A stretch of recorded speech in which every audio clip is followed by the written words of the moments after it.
أعوذ بالله من الشيطان الرجيم. بسم الله الرحمن الرحيم. إذا وقعت الواقعة ليس وقعتها كاذبة خافضة رافعة إذا رجت الأرض رجا وبست الجبال بسا فكانت هباء منبثا وكنتم أزواجا ثلاثا فأصحاب الميمنة ما أصحاب الميمنة وأصحاب المشأمة ما أصحاب المشأمة والسابقون السابقون أولئك المقربون في جنات النعيم ثلة من الأولين وقليل من الآخرين على سرر موضونة متكئين عليها متقابلين يطوف عليهم ولدان مخلدون بأكواب وأباريق وكأس من معين لا يصدعون عنها ولا ينزفون وفاكهة مما يتخيرون ولحم طير مما يشتهون وحور عين كأمثال اللؤلؤ المكنون جزاء بما كانوا يعملون لا يسمعون فيها لغوا ولا تأثيما إلا قيلا سلاما سلاما وأصحاب اليمين ما أصحاب اليمين في سدر مخضود وطلح منضود وذل ممدود وماء مسكوب وفاكهة كثيرة لا مقطوعة ولا ممنوعة وفرش مرفوعة إنا أنشأناهن إنشاء فجعلناهن أبكارا عربا أترابا لأصحاب اليمين ثلة من الأولين وثلة من الآخرين وأصحاب الشمال ما أصحاب الشمال في سموم وحميم وذل من يحموم لا بارد ولا كريم إنهم كانوا قبل ذلك مترفين وكانوا يصرون على الحنث العظيم وكانوا يقولون إذا متنا وكنا ترابا وعظاما أئنا لمبعوثون أو آباؤنا الأولون قل إن الأولين والآخرين لمجموعون إلى ميقات يوم معلوم ثم إنكم أيها الضالون المكذبون آكلون من شجر من زقوم فمالئون منها البطون فشاربون عليه من الحميم فشاربون شرب الهيم هذا نزلهم يوم الدين نحن خلقناكم فلولا تصدقون أفرأيتم ما تمنون أنتم تخلقونه أم نحن الخالقون نحن قدرنا بينكم الموت وما نحن بمسبوقين على أن نبدل أمثالكم وننشئكم فيما لا تعلمون ولقد علمتم النشأة الأولى فلولا تذكرون أفرأيتم ما تحرثون أأنتم تزرعونه أم نحن الزارعون لو نشاء لجعلناه وجارا فظلتم تفكهون إنا لمغرمون بل نحن محرومون أفرأيتم الماء الذي تشربون أأنتم أنزلتموه من المزن أم نحن المنزلون لو نشاء جعلناه أجاجا فلولا تشكرون أفرأيتم النار التي تورون أأنتم أنشأتم شجرتها أم نحن المنشئون نحن جعلناها تذكرة ومتاعا للمقوين فسبح باسم ربك العظيم فلا أقسم بمواقع النجوم إنه لقسم لو تعلمون عظيم إنه لقرآن كريم في كتاب مكنون لا يمسه إلا المطهرون تنزيل من رب العالمين أفبهذا الحديث أنتم مدهنون وتجعلون رزقكم إنكم تكذبون فلولا إذا بلغت الحلقوم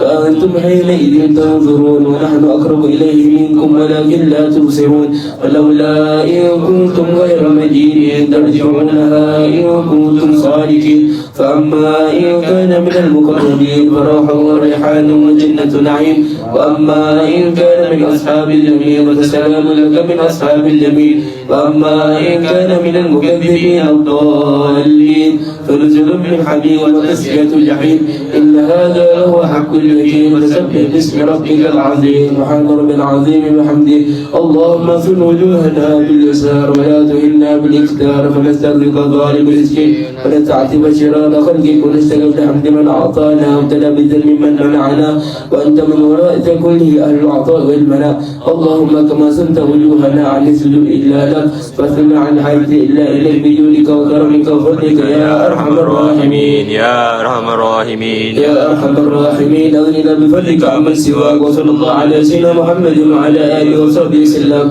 اللهم صل وسلم على سيدنا محمد وعلى آل سيدنا محمد هب لنا به صلى الله عليه وآله وسلم من ذكر حلال طيب مبارك ما تسور به وجوهنا عن التعرض إلى أحد من خلقك واجعل اللهم لنا إليه طريقا سهلا من غير فتنة ولا محنة ولا منة ولا تبعة لأحد وجمع إن اللهم الحرام حيث كان وأين كان وأين من كان ومن بيننا وبين أهله واقض عنا أيديهم واصرف عنا وجوههم وظلمهم حتى لا نتكلم إلا فيما يرضيك ولا نستعين بنعمتك إلا فيما تحب وترضى برحمتك يا أرحم الراحمين.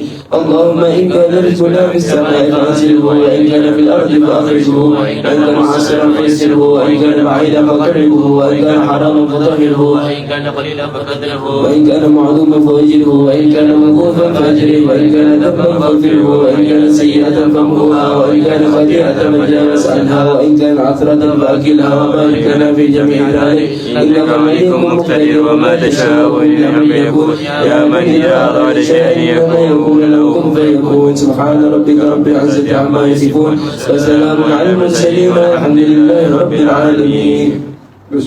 بسم الله الرحمن الرحيم. اللهم يا الله يا عليم يا عظيم يا حليم يا عليم أنت ربي علمك حسبي فنعم رب ربي ونعم الحسب حسبي تنصر من تشاء وأنت العزيز الرحيم. نسألك العصمة في الحركات والسكنات والكلمات والإرادات والخطرات من الشكوك والظنون والهام الساترة القلوب عن مطالعة الغيوب فقد من المؤمنون زلزلوا زلزالا شديدا وإذ يقول المنافقون والذين في قلوبهم مرض ما أعلن الله ورسوله إلا غرورا فثبتنا وانصرنا وسخر لنا هذا البحر كما سخر البحر موسى وسخط النار إبراهيم وسخر الجبال حديد داود وسخط لنا شياطين الجن سليمان وسخر لنا كل بحر ولك في الأرض والسماء والملك والملكوت وبحر الدنيا وبحر الآخرة سخر لنا كل شيء يا من بيده ملكوت كل شيء كافها يا عين صاد كافها يا عين صاد كافها يا عين صاد انصرنا فإنك خير الناصرين وافتح لنا فإنك خير الفاتحين واغفر لنا فإنك خير الغافرين وارحمنا فإنك خير الراحمين وارزقنا فإنك خير الرازقين واهدنا ونجنا من القوم الظالمين وهب لنا ريحا طيبة كما هي في علمك وانشر علينا من خزائن رحمتك وحملنا بأحمد الكرامة مع السلام والعافية في الدين والدنيا والآخرة إنك على كل شيء قدير. اللهم يسر لنا أمورنا مع الراحة لقلوبنا وأبداننا والسلام والعافية في ديننا ودنيانا وكلنا صاحبا في سفرنا خليفة في أهلنا واجلس على وجوه أعدائنا وامسخهم على مكانتهم فلا يستطيعون النية ولما يجي إلينا لو نشاء لطمسنا على أعينهم فتركوا الصلاة فعنا يمسكون لو نشاء لمسخناهم على مكانتهم فما استطاعوا مضيا ولا يرجعون. ياسين والقرآن الحكيم إنك من المرسلين على صراط مستقيم تنزل العزيز الرحيم لتنذر قوما ما أنذر آباؤهم فهم غافلون لقد حق القول على أكثرهم وهم لا يؤمنون. إنا جعلنا في أعناقهم أغلالا فإلى الأذقان فهم مقمحون وجعلنا من بين أيديهم سدا ومن خلفهم سدا فأغشيناهم فهم لا يبصرون. شاهد الوجوه شاهد الوجوه شاهد الوجوه وعنت الوجوه العلقيم وقد خاب من حمل الظلماء طاسين حامين عين سين قاف مرج البحر يلتقيان بينهما برزخ لا يبغيان حاميم حاميم حاميم حاميم حاميم حاميم حاميم أم الأمر وجاء النصر فعلينا لا ينصرون. حاميم تنزيل الكتاب من الله العزيز العليم غافر الذنب وقوم للتوب شديد العقاب ذي الطول لا إله إلا هو إليه المصير. بسم الله بابنا تبارك حصاننا ياسين سقفنا كافا يا عين صاد كفايتنا حاميم عين سين قاف حمايتنا فسيكفيكهم الله والسميع العليم. صدر عرش مسبول علينا وعين الله نادرة إلينا بحول الله يقدر علينا والله من ورائهم محيط بل وقرآن مجيد في لوح محفوظ والله خير حافظا وهو أرحم الراحمين فالله خير حافظا وهو أرحم الراحمين والله خير حافظا وهو أرحم الراحمين. إن ولي الله الذي نزل الكتاب ويتولى الصالحين. حسبي الله لا إله إلا هو عليه توكلت وهو رب العرش العظيم. حسبي الله لا إله إلا هو عليه توكلت وهو رب العرش العظيم. حسبي الله لا إله إلا هو عليه توكلت وهو رب العرش العظيم. بسم الله الذي لا يضر مع اسمه شيء في الأرض ولا في السماء وهو السميع العليم. الذي لا يضر مع اسمه شيء في الأرض ولا في السماء. هو السميع العليم. بسم الله الذي لا يضر مع اسمه شيء في الأرض ولا في السماء وهو السميع العليم. ولا حول ولا قوة إلا بالله العلي العظيم. إن الله وملائكته يصلون على النبي يا أيها الذين آمنوا صلوا عليه وسلموا تسليما. الله لا إله إلا هو الحي القيوم لا تأخذه سنة ولا نوم له ما في السماوات وما في الأرض. ما ذا الذي يشفع عنده إلا بإذنه يعلم ما بين أيديهم وما خلفهم لا يحيطون بشيء من علمه إلا بما شاء. وسع كرسيه السماوات والأرض ولا يؤوده حفظهما وهو العلي العظيم. يا الله يا نور يا حق يا مبين اقسم بالنور علمني من علمك وهمني عنك واسمعني منك واغفرني بك واكلني بشهورك وعرفني الطريق اليك وهون علي بفضلك والبسم لي بس تقوى منك انك على كل شيء قدير. يا سميع يا عليم يا حليم يا علي يا عظيم يا الله اسمع دعاء في خصائص بك امين. اعوذ بكلمات الله التامات كلها من شر ما خلق. اعوذ بكلمات الله التامات كلها من شر ما خلق. اعوذ بكلمات الله التامات كلها من شر ما خلق. يا عظيم السلطان يا كريم الإحسان يا دائم النعماء يا باسط الرزق يا كثير الخيرات يا واسع العطاء يا دافع البلاغ يا سامع الدعاء يا حاضر ليس بغائب يا موجود عند الشدائد يا خفي لطفي يا لطيف ظن يا حليما لا يعجل اكتب علي برحمتك يا أرحم الراحمين. اللهم إنك تعلم ما نحن فيه وما نطلبه ونستغيث من رحمتك في أمرنا كله ويسر لنا ما نحن فيه من سفرنا وما نطلبه من حوائجنا وقرب علينا المسافة وسلمنا من الآفات ولا تجعل الدنيا أكبر همنا ولا مبلغ علمنا ولا تسلط علينا من لا يرحمنا برحمتك يا أرحم الراحمين. وصلى الله على سيدنا محمد وآله وصحبه وسلم.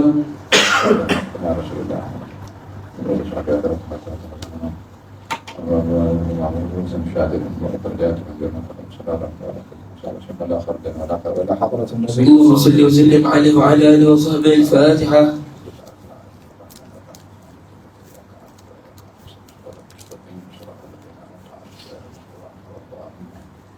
بسم الله الرحمن الرحيم. الحمد لله رب العالمين والصلاة والسلام على أشرف الأنبياء والمرسلين سيدنا محمد وعلى آله وصحبه أجمعين. وبعد kita akan membaca kitab Al-Arba'un Al-Hadaniyah, Arba'una Hadithan an Arba'ina Syaikhan min Arba'ina Kitaban, kumpulan 40 hadis disusun oleh Syekh Abdul Qayyum Muslim al-Dunya Syekh Muhammad Yasin Al-Hadani.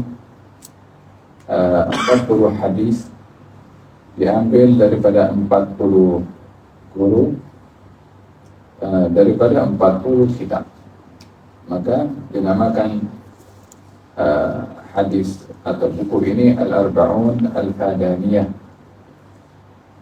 Dalam kitab ini ada dinyatakan nama-nama kitab yang sanad penulis ini sampai kepada kitab itu, kepada penulis kitab. Di antaranya Al-Bukhari, Muslim, Abu Dawud, Tirmidzi, Nasa'i, Ibn Majah, Muwatta, kemudian Al-Athar, Syaibani, kemudian At-Tahtawi, kemudian Musnad Al-Imam Syafi'i, Musnad Ahmad, Mustadrak Hakim, Ad-Darimi, Sunan Ad-Darqutni, Al-Mu'jam As-Saghir, kemudian kitabnya Al-Hayy Ali bin Tahir Al-Haddad, Al-Mu'jam Al-Awsat, kemudian Sunan Al-Kubra, kemudian Al-Asma' Wasifat, Al-Adab Al-Mufrad, Sahih Abu Awana, Muntaqa Ibn Jarud, terus sampai ada 40 hadis, 40 kitab. Muntaqa Ibn Jarud, Musnad At-Tayalisi, Sunan Al-Kinji, Musnad Abu Nu'aim,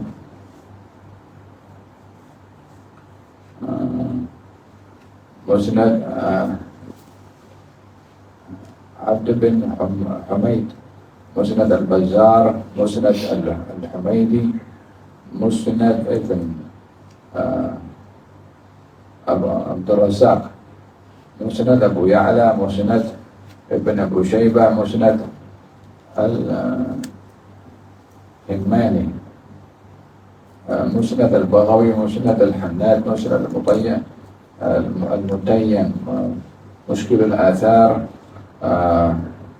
kemudian Amal al-Yawm wal Laylah, 40 hadis, 40 kitab yang dirujuk oleh atau diambil oleh Syekh Abdul Faid Musnad Dunya, Syekh Muhammad Yasin Al-Fadani. Nah, Syekh Muhammad Yasin Al-Fadani berketurunan beriman Al-Fadani. Al-Fadani yang merujuk kepada Padang, oleh karena asal usulnya berasal daripada Padang Nusantara. Syekh Muhammad Yasin Al-Fadani Syafi'i Al-Makki. Syafi'i madhabnya, Al-Makki karena lahir di Mekah.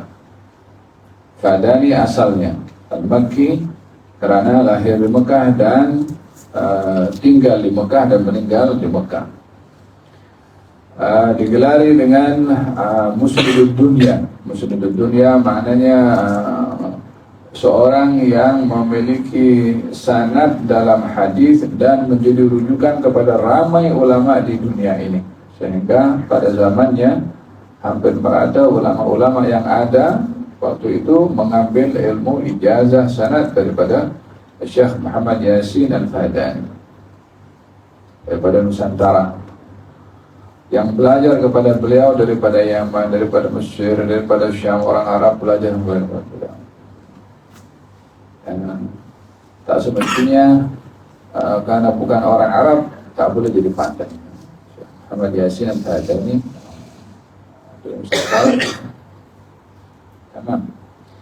karena dilahirkan pada hari Selasa 27 Sa'ban 1335 Hijriah bertepatan 17 Jun 1917 di Al-Hayy Al-Misfalah di Mekah.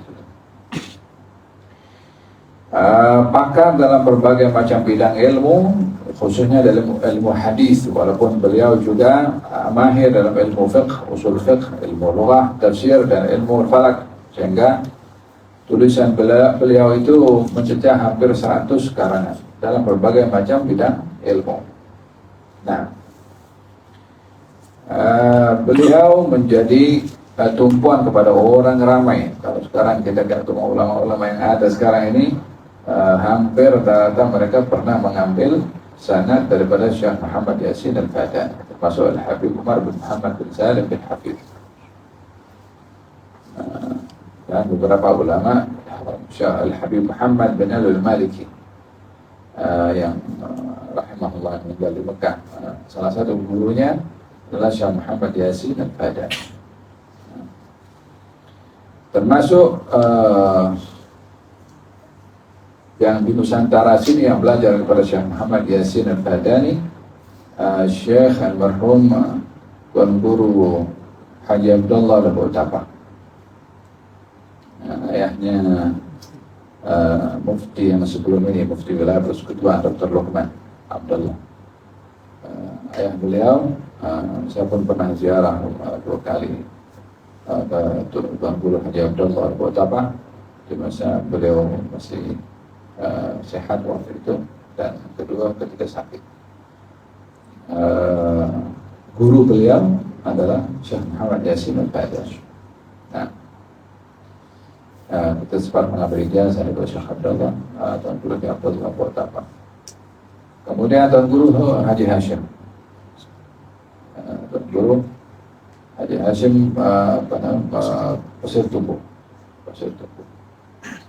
Pun beliau adalah belajar kepada Syekh Muhammad Yasin Al-Fadani. Nah, beliau banyak mengambil ilmu pertama daripada orang tuanya, Syekh Muhammad Mahmud Engku Hitam Al-Fadani di Mekah Mukarramah, dan ibu beliau Nyai Maimunah binti Abdullah Al-Fadaniyah. Nyai ini gelaran. Biasanya kalau Nyai ini biasanya orang Jawa panggilnya, tapi Allahu a'lam, tapi kita tulisnya Nyai Maimunah binti Abdullah Al-Fadaniyah. Ada Al-Fadani daripada Padang juga. Saya mengajarkan Al-Quran sampai selesai hafal di usia 8 tahun. Beda 1 tahun dengan Imam Syafi'i. Kita ada berapa tahun dan tak hafal Al-Quran. 8 tahun beliau hafal Quran. Belajar daripada ramai, guru-gurunya lebih daripada 700 syekh. Berapa gurunya? 700 orang. Luar biasa. Di antaranya adalah antara guru-guru beliau Syekh Muhammad Ali Al-Maliki, Syekh Hasan bin Muhammad Bashar, ramai lagi para ulama-ulama yang masyhur di zamannya. Nah,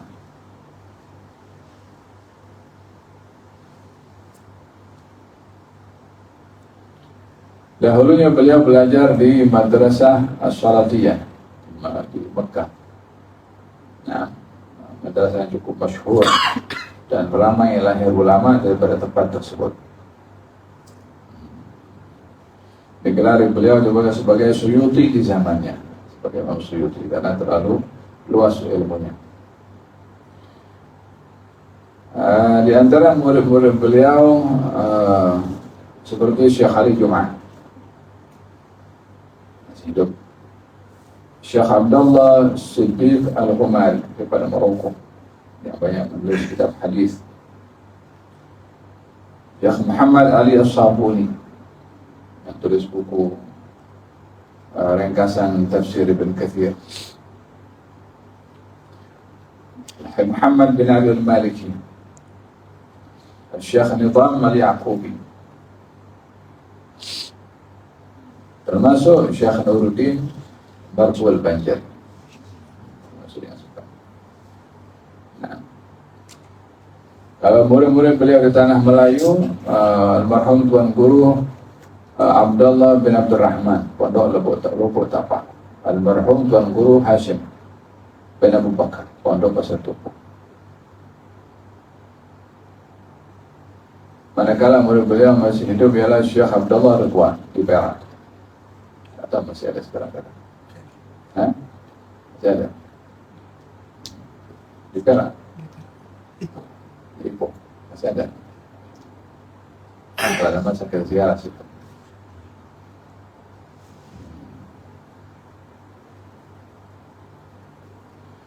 Tuan Guru Haji Mat Baqi di Pahang, Datuk Hasan Azhari di Kuala Lumpur, meninggal di sana.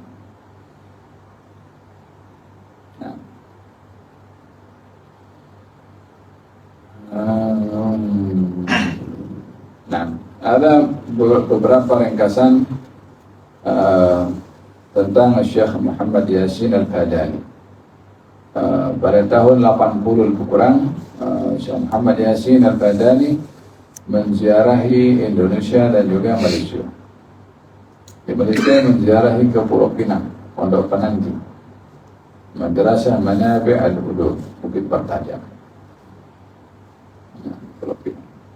Berziarah ke Indonesia dihadiri lebih kurang 100.000 orang yang ingin melihat dan ingin mendapatkan barakah sanad daripada Syekh Muhammad Yasin Al-Fadani.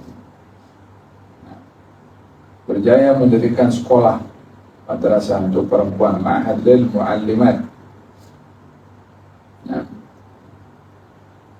sempat mendirikan sekolah itu di Utaibah di Mekah, apabila Syekh Muhammad bin Ali Al-Maliki menyerahkan tanah, menghadiahkan tanah kepada Syekh Muhammad Yasin Al-Fadani.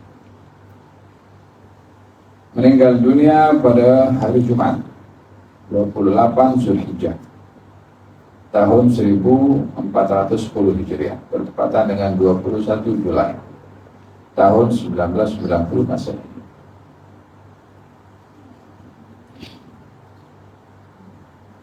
Diingati ini tarikh supaya kita tiba atau tarikh tersebut mengingati tentang wafatnya orang alim. Wafatnya itu bukan untuk bersedih, tetapi untuk menghidupkan ilmunya, buat seminar, buat forum kaji kitabnya, buat bahsul masail. Selain daripada tahlil arwah atau semua kan, atau nama haul ke, tapi intinya adalah kajian tentang kepribadian orang alim. Nah, supaya ilmunya sentiasa hidup. Nah, di antara murid-murid beliau adalah Syekh Ismail Zain. Kalau sekarang ada Dr. Muhammad bin Ismail Zain, ayahnya pakar dalam ilmu hadis. Muridnya Syekh Muhammad Yasin Al-Fadani. Syekh Ahmad Jabir Jubran, seorang alim juga, muridnya Syekh Muhammad Yasin Al-Fadani. Nah, Syekh Mukhtaruddin Al-Falembani, muridnya juga Syekh Yasin Al-Fadani. Tinggal pada hari Jumat jika disalatkan di Masjidil Haram dan dikebumikan di Al-Ma'la, dikebumikan di Ma'la. Ada biodata ringkas Syekh Muhammad Yasin Al-Fadani, Musnidud Dunya. Digelari sebagai Musnidud Dunya karena mempunyai sanad ramai daripada ulama yang menjadi menjadi jembatan kepada generasi yang hidup di zamannya untuk punya hubungan dengan ulama-ulama yang terdahulu melalui beliau. Karena beliau punya hubungan sanad dengan ramai ulama, maka orang-orang datang semua kepada beliau untuk mengambil ilmu dan sanad serta ijazah supaya terhubung dengan orang-orang terdahulu, khususnya dalam ilmu hadis. Nah, dalam ilmu hadis ini ada beberapa kelebihan dan keistimewaan. Dalam beberapa hadis-hadis Nabi Muhammad SAW yang menjelaskan tentang kemuliaan ahli hadis. Katanya, balighu anni walau ayah wa hadithu anni wa la takdzibu alayya. Sampaikan daripada aku walaupun satu ayat, dan sampaikan hadis daripada aku, dan jangan berdusta atas nama aku. Sehingga mereka ahli hadis berhati-hati ketika mengambil hadis, ketika meriwayatkan hadis. Pastikan siapa perawinya, jujur ke tak jujur ke, kuat ingatannya atau lemah ingatannya, khawatir silap dengar. Syekh Muhammad Yasin Al-Fadani seorang yang cerdas, kuat ingatannya, dan boleh menyebutkan silsilah sanadnya daripada guru beliau sampai kepada Nabi Muhammad SAW, sampai kepada mungkin lebih daripada 30 atau 40 ulama yang mesti disebut nama. Nah, kemudian di antara kemuliaan orang-orang ahli hadis adalah sabda Rasulullah SAW, liyuballigh asyhadu minkum al-ghaib. Yang hadir di antara kamu menyampaikan kepada yang tidak hadir. yakni orang yang menyampaikan hadis kepada orang lain, maka ia menjadi penyambung dari Rasulullah SAW supaya terhubung yang tak jumpa dengan Rasulullah tetap mendapatkan faedah daripada hadisnya Rasulullah melalui orang yang dengar daripada Rasulullah. Yang dengar daripada Rasulullah sahabat. Sahabat sampaikan kepada tabi'in. Tabi'in tak jumpa dengan Rasulullah, tapi boleh tahu hadis Rasulullah daripada mana? Daripada sahabat. Tabi'in menyampaikan kepada generasi setelahnya, namanya tabi'in. Tabi'in tak jumpa dengan sahabat, apatah lagi jumpa dengan Rasulullah, tak jumpa lah. Tapi jumpa dengan tabi'in. Tabi'in jumpa dengan sahabat. Sahabat jumpa dengan Rasulullah SAW. Dengan demikian tabi'in mendengarkan hadis daripada tabi'in. Tabi'in walaupun tak jumpa dengan Rasulullah, tapi jumpa dengan orang yang jumpa dengan Rasulullah, itu sahabat. Jadi silsilah sanadnya sambung daripada tabi'in kepada tabi'in, kepada sahabat, kepada Rasulullah SAW. Tabi'in.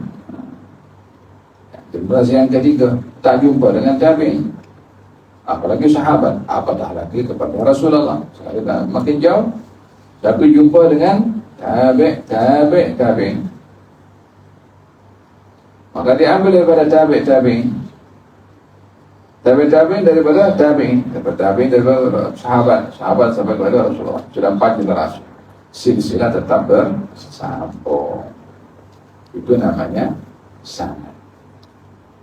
Apa itu sanad? At-tariq al-musil ila al-matan, jalan yang menuju kepada hadisnya Rasulullah, menuju kepada Rasulullah sallallahu alaihi wasallam. Itu namanya sanad. Laula al-isnad laqala man syaa ma syaa. Kalau bukan oleh karena sanad, orang boleh bercakap sesuka hati. Pentingnya sanad untuk mengelak daripada orang tak suka-suka bercakap, melainkan dia bercakap daripada orang yang dia telah mengambil ilmu daripadanya. Faham dong? Ada berkenaan dengan sanad. Kemudian dalam hadis Rasulullah SAW tentang orang yang dia meriwayatkan hadis, katanya nadharallahu ra'an sami'a maqalati fawa'aha, nadharallahu ra'an sami'a minna hadithan fahafidhahu hatta yuballighahu kama sami'ahu, farubba hamil fiqhin ghairu faqih wa rubba hamil fiqhin ila man huwa afqahu minhu. Katanya Allah akan memberikan cahaya pada seseorang yang mendengarkan daripada aku hadis, lalu ia menghafalnya dan memahaminya dan sampaikan kepada orang lain seperti mana ia dengar. Terkadang orang yang membawa ilmu tidak memahami hakikat ilmu itu. Terkadang yang menyampaikan ilmu, terkadang yang membawa ilmu kepada orang yang lebih memahami akan ilmu itu. Nah, ini doa khas daripada Nabi kepada orang yang menyampaikan hadisnya Rasulullah. Nah, dalam hadis Rasulullah SAW mengatakan, man hafidha ala ummati 40 hadithan min amri dinihim ba'atha Allah yawmal qiyamati faqihan 'aliman. Dan barang siapa yang menghafal, mengajar kepada umatku 40 hadis daripada urusan agama mereka, maka Allah akan membangkitkan ia di hari kiamat sebagai golongan orang yang alim dan faqih. Oleh sebab itu, kenapa ramai ulama menulis 40, kalimat 40. Kita ada 40 hadis Nawawi. Kita ada 40 usuluddin Imam Al-Ghazali. Kita ada 40 Al-Fadani. Lepas 40, kenapa 40? Ingin mengambil tabarruk daripada hadis Rasulullah. Katanya orang yang dia belajar 40 hadis, maka dia akan dibangkitkan di hari kiamat nanti. Hadis berkenaan dengan anda malam maksudnya, akan dibangkitkan di hari kiamat nanti bersama dengan para fuqaha dan para ulama. Kan kita akan membaca hadis insyaallah kalau boleh khatam selama bulan Ramadan, kalau boleh dihafal. Moga-moga dengan menghafal ini silsilah sanad kita melalui Syekh Yasin Al-Fadani, walaupun kita jumpa dengan beliau, meninggal tahun 1990, yakni 1990, 28 Dzulhijjah, 28 Dzulhijjah, 28 Dzulhijjah. Sekarang sudah berapa tahun kalau dalam 36 tahun.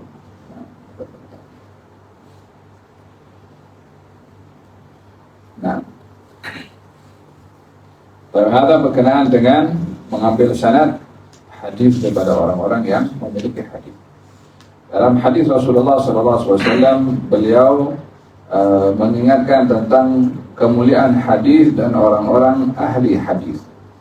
Katanya, innahu sayati min ba'di qaumun yas'alunakum al-hadits anni fa idza ja'ukum fa'altifu bihim muhaddithuhum. Katanya baginda Rasulullah SAW bersabda, hadis diriwayatkan daripada Abu Sa'id Al-Khudri, ketika datang seseorang bertanya tentang hadis Rasulullah, katanya qala marhaban bi wasiyati Rasulillah, selamat datang kepada orang yang diwasiatkan oleh Rasulullah. Qulna ma wasiyatu Rasulillah sallallahu alaihi wasallam, apa wasiatnya Rasulullah sallallahu alaihi wasallam? Qala lana Rasulullah sallallahu alaihi wasallam, Nabi bersabda, akan datang satu zaman nanti orang-orang yang akan bertanya kepada kamu tentang hadis akan aku, yang bertanya hal yang terkait dengan diriku. Kalau mereka datang kepada kamu, sikapilah mereka dengan lemah lembut dan ajarkanlah kepada mereka hadis atau ilmu. Oleh kerana Nabi pesan akan datang orang akan belajar kepada kamu, layanlah dengan baik dan ajarkan kepada dia. Oleh kerana Nabi berpesan demikian, orang yang datang kepada Abu Sa'id Al-Khudri untuk mencari ilmu, katanya, selamat datang wahai orang yang telah Rasulullah wasiatkan kepada aku untuk hormat kepada kamu. Dong, ada siapa? Orang yang belajar hadis. Suatu hari antum kalau sudah selesai belajar madrasah tazkiyah, jangan pergi kerja dulu, pergi sambung belajar, ambil itu hadis Rasulullah SAW. Dalami itu hadis. Arba'in sudah hafal, cari yang lain, ambil Bukhari, ambil Muslim, dalami. Masih muda, otak masih kuat untuk menghafal kitab hadis. Tak mau berdekat dengan Rasulullah. Tak mau berdekat Rasulullah dengan Nabi Muhammad SAW.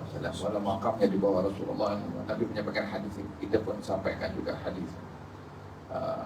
Kalau orang tahu apa yang Allah tunjukkan kepada orang-orang yang alim dalam ilmu hadis, semua orang akan cari ilmu hadis.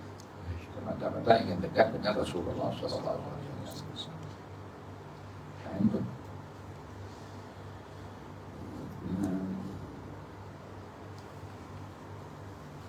Ada beberapa kemuliaan orang-orang yang belajar ilmu hadis. Katanya, la tazalu ta'ifatun min ummati zahirina 'ala al-haq la yadurruhum man khadalahum hatta taqum as-sa'ah. Rasulullah SAW bersabda, mesti setiap zaman ada golongan daripada umatku yang tegak berada dalam kebenaran, tidak akan goyang apapun yang terjadi sampai hari kiamat. Mereka dirujuk kepada ahli hadis, orang yang menyimpan, menghafal hadisnya Rasulullah untuk disampaikan. Hari ini, di zaman ini, ramai usaha-usaha untuk memperlekehkan hadis. Ada yang mungkir hadis, tak percaya sementara sekali. Katanya cukup Quran saja, tak perlu hadis. Siapa yang boleh jamin hadis yang sampai kepada kita itu adalah kata-kata Rasulullah SAW. Bukhari itu hampir 200 tahun setelah wafatnya Rasulullah. Macam mana boleh tulis hadisnya Rasulullah sementara jarak antara beliau dengan Rasulullah 200 tahun. Tak belajar ilmu hadis, tak belajar sanad. Belajarnya entah daripada hawa nafsu, pikirannya sendiri. Mana mungkin? Awak boleh ada kat sini, mana mungkin itu? Nama hadis Rasulullah SAW, wa ma yantiqu 'anil hawa in huwa illa wahyun yuha. Wahyu Allah dijaga oleh Allah Subhanahu wa taala. Percakapan awak memang tak siapa boleh jaga. Kalau hadisnya Rasulullah ada yang jaga. Kita pun belajar kata-katanya Imam Syafi'i, tulis kata-katanya Abu Hanifah, kata-katanya Abu Bakar Siddiq, ada. Nah ini kata-kata Imam Syafi'i ada, Abu Hanifah ada, yang hadis Rasulullah tak boleh ke? Faham dong? Al-hada sentiasa ada orang walaupun tidak punya zaman sekarang cakap sedikit apa hukumnya hadis itu? Ini itu sahih ke hadis mau tu kan? Yang bertanya tu kalau dah dia belajar kat alasan universiti pakar dalam ilmu hadis. Kalau ini orang biasa baru semalam insaf dia tanya tentang hadis. Ini apa hukum hadis ini? Duduk dulu, belajar dulu. Kenali diri sendiri dengan kekurangannya itu. Mula daripada basic. Jangan berbeda dengan pandangan dia, lalu nak mempertikai tentang hadis. Rahimallahu mar'an arafa qadran nafsi. Allah akan memberi rahmat kepada orang kalau tahu kapasiti diri itu apa. Kalau tak tahu, diam saya. Jangan tunjuk kebodohan dengan bercakap. Kan? Nah, termasuk kemuliaan daripada orang-orang yang hadis adalah orang yang digelar sebagai khulafa kepada Rasulullah SAW. Allah marham khulafai, Allah rahmatilah khalifah aku. Kata sahabat, man khulafa ya Rasulullah? Siapa khulafa engkau? Alladzina ya'tuna min ba'di yarbuna ahadithi wa sunnati wa yu'allimuna an-nas. Katanya orang para khalifah setelah aku adalah orang-orang datang setelah aku meriwayatkan hadis-hadis aku dan sunnah aku dan mengajarkan kepada orang lain. Mereka adalah para khulafa Nabi Muhammad sallallahu alaihi wa ala alihi wasallam. Kali antara kemuliaan orang-orang ahli hadis adalah orang yang paling dekat dengan Rasulullah SAW. Apa sebab? Ahli hadis kalau tulis an fulan qala Rasulullah SAW, itu dalam kitabnya. Kita baca qala Rasulullah SAW. Siapa yang tulis? Itu penulis hadis. Selagi itu tulisan qala Rasulullah SAW ada dan orang baca, itu yang tulis itu dapat pahala. Sebab tulisannya juga kan orang baca. Macam kita sekarang kan macam Syekh Muhammad Yasin Al-Fadhil sudah meninggal, tapi tulisannya masih dibaca. Pahala tetap sampai kepada beliau di alam barzakh. Walihada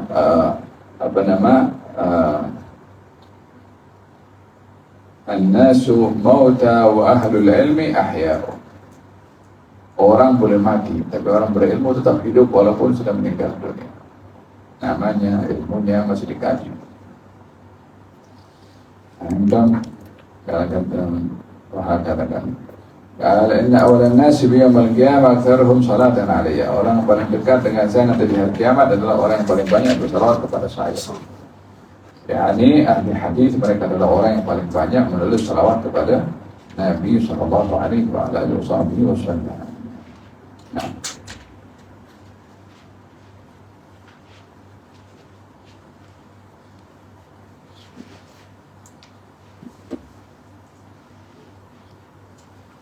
Ada beberapa hal terkait dengan sanad dan juga rijalus sanad. Laula al-isnad laqala man syaa ma syaa. Al-isnad min ad-din. Sanad itu bahagian daripada agama. Kalau bukan karena sanad maka akan hilang ini agama. Nah, kita mengambil barakah satu hadis ya, daripada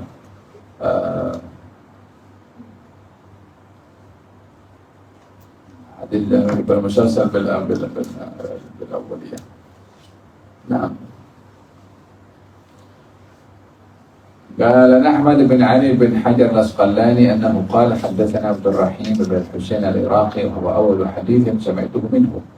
قال حدثنا محمد بن محمد الميدوني وهو أول حديث سمعته منه. قال حدثنا عبد اللطيف بن عبد المنعم الحراني وهو أول حديث سمعته منه.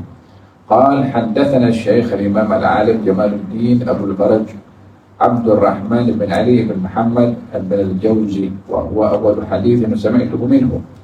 قال حدثنا أبو سعد إسماعيل بن أبي صالح أحمد بن عبد الملك بن علي بن عبد الصمد النيسابوري المعروف بالمؤذن وهو أول حديث سمعته منه. قال أخبرنا والدي أبو صالح أحمد بن عبد الملك الحافظ وهو أول حديث سمعته منه. قال حدثنا الأستاذ أبو طاهر محمد بن محمد بن محمش الزيادي وهو أول حديث سمعته منه. قال حدثنا أبو حامد أحمد بن محمد بن يحيى بن بلال البزاز وهو أول حديث سمعته منه. قال حدثنا عبد الرحمن بن بشر بن الحكم وهو أول حديث سمعته منه. قال حدثنا سفيان بن عيينة وهو أول حديث سمعته منه عن عمرو بن دينار عن أبي قابوس عن عبد الله بن عمرو أن رسول الله صلى الله عليه وسلم قال الراحمون يرحمهم الرحمن تبارك وتعالى ارحموا من في الأرض يرحمكم من في السماء. Hadis dengan silsilah sanad tadi daripada Amr bin As radhiyallahu anhu, katanya meriwayatkan bahwasanya Rasulullah sallallahu alaihi wasallam bersabda, orang-orang yang saling mengasihi sama sendiri akan sentiasa dikasihi oleh Yang Maha Pengasih. Kasihilah penduduk di dunia, niscaya kalian akan dikasihi oleh penduduk langit. Semoga Allah melimpahkan rahmat dan kasih sayangnya kepada sekalian muslimin dan muslimat, khususnya ibu bapa, guru-guru dan para pemimpin mereka. Amin Allahumma amin. مقدمة المؤلف بسم الله الرحمن الرحيم. الحمد لله الذي قال في كتاب العزيز في قصة موسى ووعدنا موسى 30 ليلة وقال فيه فتم ميقات ربه 40 ليلة. Salah satu daripada asbab menulis 40 adalah diambil daripada firman Allah Subhanahu wa taala keberadaan Nabi Musa bersama dengan Allah selama 40 hari.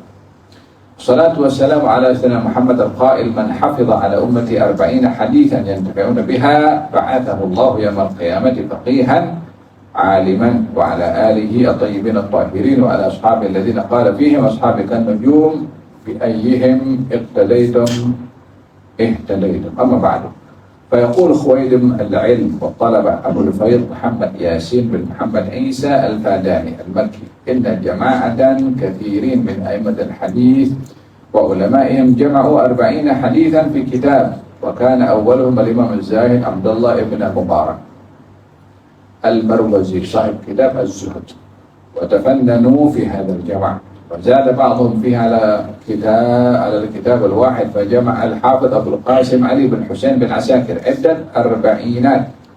Ini ulama-ulama yang menulis kitab 40. Yang pertama Abdullah bin Mubarak, yang kedua Abul Qasim Ali bin Husain bin Asakir, وأكثر إسماعيل بن عبد الغافر الفارسي حتى بلغت 40 إلى 70.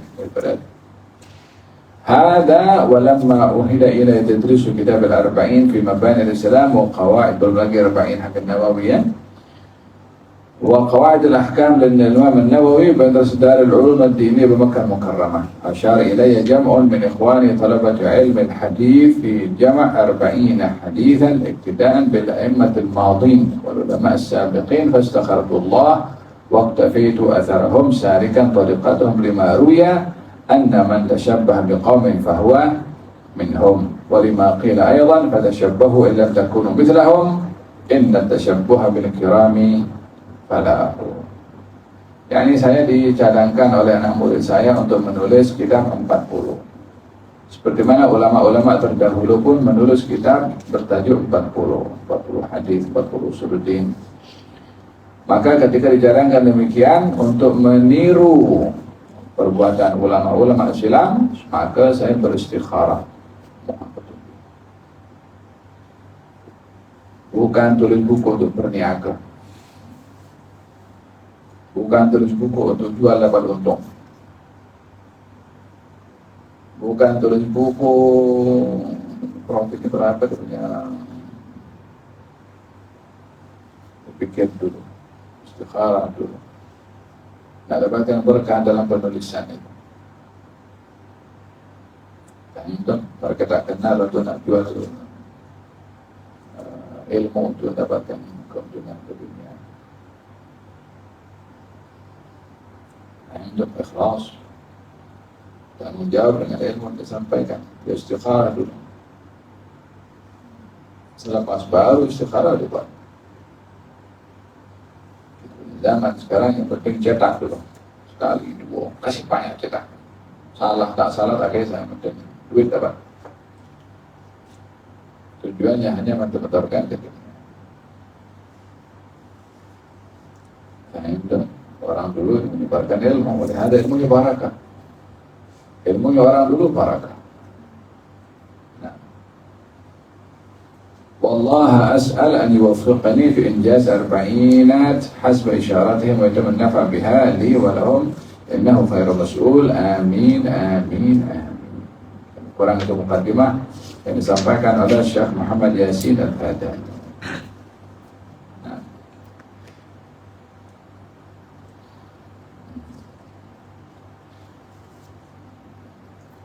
قال الحديث الأول من صحيح البخاري. حدثنا أبو حفص عمر بن حمدان، يقولون شيخ ياسين الفداني المحرسي التونسي محدث الحرمين الشريفين، قال حدثنا سيد أحمد بن إسماعيل البرزنجي المدني، قال حدثني أبي سيد إسماعيل بن زين العابدين البرزنجي المدني، قال حدثني المحدث المسلم صالح بن محمد بن نوح العمري الفلاني، قال حدثنا محمد بن محمد بن سنة العمري الفلاني، قال حدثنا الشريف محمد بن عبد الله الوولاتي القرشي، قال حدثنا أبو المعارف عبد الرحمن بن محمد الفارسي وأبو السرور محمد العربي وعبد الواحد بن عشر، قالوا أخبرنا أبو الذخائر محمد بن قاسم القصار القيسي الغرناطي، غرناطة لمن غرناطة؟ Granada dan Spain, Andalusia. حدثنا أحمد بن الحسن بن عبد الرحمن بن عبد العزيز التسولي، قال حدثنا محمد بن جابر القيسي الوادياشي التونسي، قال حدثنا ابن مجاهد، قال حدثنا أحمد بن خليل السبتي، قال حدثنا القاضي إياد بن موسى اليحصبي المالكي وأبو بكر بن عرابي الأشبيلي قال حدثنا القاضي حسين بن محمد ابن فيره بن حيون بن سكرة الصدفي قال حدثنا أبو الوليد سليمان بن خلف الباجي التجيبي قال أخبرنا عبد الرحمن بن أحمد بن محمد الهربي قال حدثنا عبد الرحمن بن أحمد بن حموي السرخسي وأبو إسحاق إبراهيم بن أحمد بن إبراهيم البلخي المستملي وأبو الهيثم محمد بن مكي بن زراع بن هارون بن زراع الكشميهني قالوا حدثنا محمد بن يوسف بن مطر الفربري قال حدثنا محمد بن إسماعيل البخاري قال حدثنا الحميدي قال حدثنا الوليد بن مسلم وبشر بن بكر التنيسي قال حدثنا أبو عمر الأوزعي قال حدثنا يحيى بن أبي كثير قال حدثني أكرمة أنه سمع ابن عباس يقول إنه سمع عمر بن الخطاب رضي الله عنه يقول سمعت النبي صلى الله عليه وسلم بوادي العقيق يقول أتاني الليلة آت من ربي فقال صل في هذا الوادي المبارك وقل عمرة في حجة. هذا حديث صحيح أخرجه البخاري في صحيحه كتاب الحج بهذا اللفظ والإسناد ورواه أبو داود وابن ماجه في سننه وابن شيبة في المصنف وابن الجارود في صحيحه. Ini silsilah sanadnya.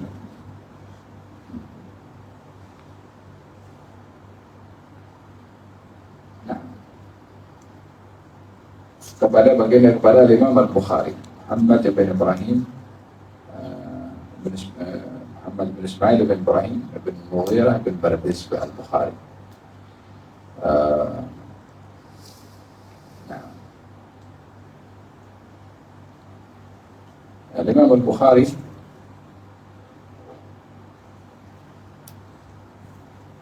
tidak menulis hadis kecuali salat istikharah berwudu terlebih dahulu dalam menulis hadisnya.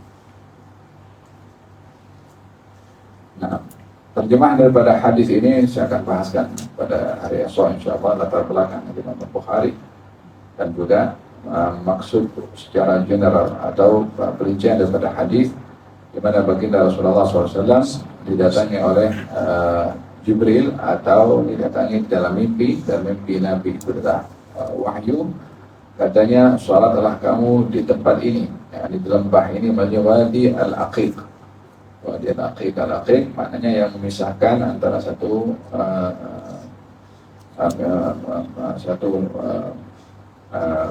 daerah dengan daerah yang lain, ada macam pemisah macam laluan air. Maka dinamakan Al-Aqiq, dinamakan Wadi Al-Aqiq. Nabi suka berada di situ. Katanya sholatlah kamu di sini, sesungguhnya lembah ini lembah yang penuh dengan berkah. Dan Nabi mula untuk niat umrah dimasukkan di dalam haji, dalam hajinya Rasulullah SAW yang dikatakan haji Nabi adalah katanya haji qiran dan mengatakan haji ifrad. Kita akan bahaskan pada hari esok insyaallah tentang Imam Al-Bukhari dan juga terkenal tentang Wadi Al-Aqiq dan salat duduk di Wadi Al-Aqiq insyaallah. Wallahu ta'ala alam bis-shawab. Al-Fatihah. Rasulullah Muhammad bin Abdullah Allah SWT يريد درجات الشيخ محمد ياسين الفهدين فعل لما تعلم من هو نزولنا الانتفاع بهذا الكتاب وأن الله سبحانه وتعالى يرفضنا معهم ومع العلماء العاملين الربانيين يا رب العالمين على الصلاة والآخر الدنيا والآخرة ولا حضرات النبي محمد صلى الله عليه وسلم. الفاتحة.